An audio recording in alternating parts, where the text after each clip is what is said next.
Hello and welcome. In this video, I'll quickly show us how to delete or modify a calculated field in Excel.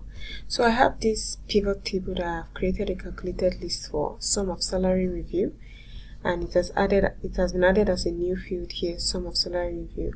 So if I remove it from the values bucket, it removes from the display, but the item or the calculated field is still amongst my field list. So imagine I've made maybe a mistake in my calculation, or it's incomplete. I need to modify it a bit, just like I have here. The calculation is incomplete, that's why I have this any error. How do I do that? So I navigate to pivot table, analyze, then fields, items, then I click on calculated fields.